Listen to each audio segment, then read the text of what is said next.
Go. Hello! Welcome back to Boys 101. Today we're going to talk about what boys Say and what they actually. mean.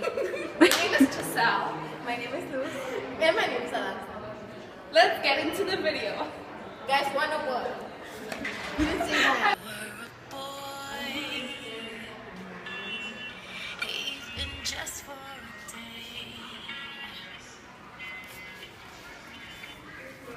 I wouldn't, said Billy. Know why the blade's triangular? No. Makes a wound that won't close up? Oh. Makes a three-sided hole in a guy. You stick an ordinary knife in a guy. Makes a slit, right? A slit closes right up, right? Right. So, what does this mean? Well, this just means that Weary had a traumatic past and that he's using these weapons to try and cover up the sorrow or loneliness he's feeling. And he uses Billy to try and cover and demonstrate this. Billy didn't want to marry ugly Valencia. She was one of the symptoms of his disease. He knew he was going crazy when he heard himself proposing marriage to her, when he begged her to take the diamond ring and be his companion for life. Billy said hello to her, and she asked him if he wanted some candy, and he said, no thanks. She asked him why he was, and he said, much better, thanks. She said that everybody at the optometry school was worried he was sick and hoped he would be well soon. And Billy said, when you see him, tell him hello. She promised she would. 3. So, what is Billy saying here? Well, he's saying that he doesn't have any feelings for Valencia by using the simple words that like thanks and much better being very short. He doesn't even know why he is with her, which shows how he is feeling confused. Poor Billy. Porn. Come on, doggy, let's be friends. Let's not be enemies anymore. I'm not mad. He believed me. He did? I threw him the steak. He swallowed it down into one big gulp. I waited around for 10 minutes. Now Lazaro's eyes twinkled. Blood started coming out of his mouth. He started crying and he rolled on the ground as though the knives were on the outside of him instead of the inside of him. Then he tried to bite out his own sides. I laughed and I said to him, you got the right idea now. Tear your own guts out, boy, that's me, in there with all those knives. So it goes.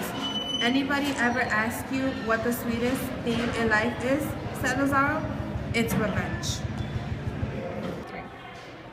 So, that means that men sometimes hold things in because they're either angry or they're sad. And when they show these emotions, it usually comes out as anger, which is why they are stereotyped for having a bad temper. Billy covered his head with his blanket again. He always covered his head when his mother came to see him in the mental ward. Always got much sicker until she went away. It wasn't that she was ugly or had bad breath or a bad personality. She was perfectly nice, standard issue, round-haired, white woman with a white high school education. She upset Billy simply by being his mother. She made him feel embarrassed and ungrateful and weak because she had gone to so much trouble to give him life and to keep that life going on, and Billy didn't really like life at all. It seems that Billy has a problem here. He can't accept the fact that he's sick in a ward and that his mother has to take care of him again. It's like if he went back to being a kid all over again. He's embarrassed of himself. He's embarrassed that he fought a war, yet he hasn't won the war with his mentality. He's physically separating himself with a blanket from his mother. He's trying to take her out of his life. He seems like he's lost within himself. He needs a lot more help. Billy, knowing the plane was going to crash pretty soon, closed his eyes, traveled in time back to 1944. He was back in the forest in Luxembourg again, with the Three Musketeers. Roland Weir was shaking him, bonking his head against a tree. You guys go on without me, said Billy Pilgrim. You can see here that Billy's a bit troubled. He's fighting a war, yet he doesn't want to be in it, which kind of shows how men are forced into fighting things that they don't want or they don't even care about. As you can see here, there's a theme going on. The guys seem to want to give up all the time. If something becomes too complicated, they just shut down. And as you can see also, these problems seem to be man versus self. It's within themselves that they have to think and they have to know who they are and what they want in life. As you can see in this book,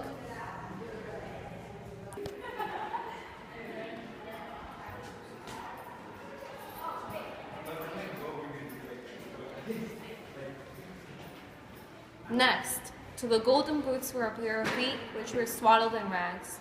They were crisscrossed by canvas straps, were shod with hinged wooden clogs. Billy looked up at the face that went with the clouds. It was the face of a blonde angel, of a 15-year-old boy. The boy was as beautiful as Eve. So, what do you guys think Vonnegut means here? He's saying the word swaddled. Why? If you think of the word swaddled, you probably think, baby, burrito? Baby breakfast in a burrito?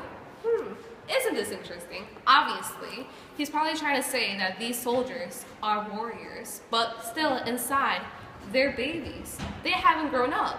Think about the name Billy. Throughout the whole book, his name is Billy. What happened to, I don't know, William? Why isn't he called William? Or Robert? Or a normal name? Why Billy? As in, he's still a child. Could it mean that the protagonist himself still feels like he's a kid? Which also could be connected to the theme of the book.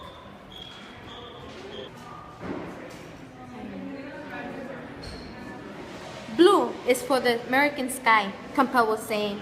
White is for the race that pioneered the continent, drained the swamps, and cleared the forests, and built the roads and bridges. And red is for the blood of American patrons. This shows how they're using colors to paint a beautiful picture of war and reality when everything is massacred. And the words were analyzed. This shows how guys sometimes say stuff without thinking truly. Why don't we let him die anymore? He asked Lily. I don't know, she said. That's not a human being anymore. Doctors are for human beings. They should turn him over to the vet or a tree surgeon. They will know what to do. Look at him. That's life, according to medical profession. Isn't life wonderful?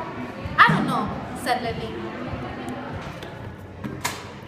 Isn't this ironic? How he's a doctor and he's basically giving up on life? How he's saying that it's okay if he dies without giving a fight back and giving hope? What is he trying to say? That life is unfair? He's giving up. It was alright, he said. Don't worry about it.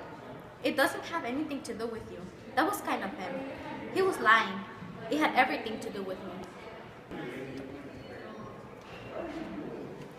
What do you guys think about this? In my opinion, I feel like Miss O'Hare has all the power over Mr. O'Hare. And this shows that they don't have the same opinion. This might show that he's indifferent to what she thinks. Or maybe he even supports what she thinks. Boom. Crazy, right? Maybe the way that Mr. O'Hare tells Billy to ignore his wife shows that he's embarrassed over his wife's opinion. What she thinks is probably embarrassing to him because he's a guy and he's not supposed to have any opinion over this. He's also trying to hide the fact that he's still kind of going through some trauma after the war. Maybe this can try and show us something that he's being controlled by her. One bird said to Billy Pilgrim, "Pooh, Tea, wheat. pioneer."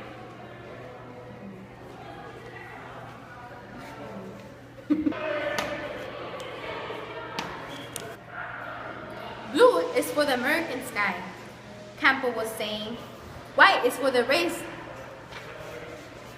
Come on, you say that word. Don't do that. What do you guys think this means? Well, if you put the words in the context of the book, Putiwi basically means that there's nothing smart about to say in war.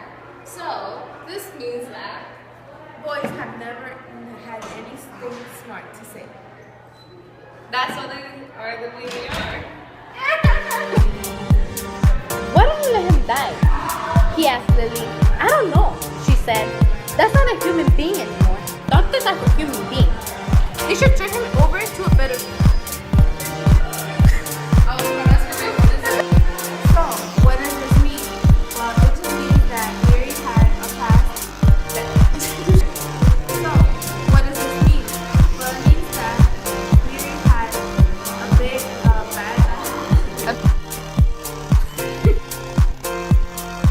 Like, look at me. Go.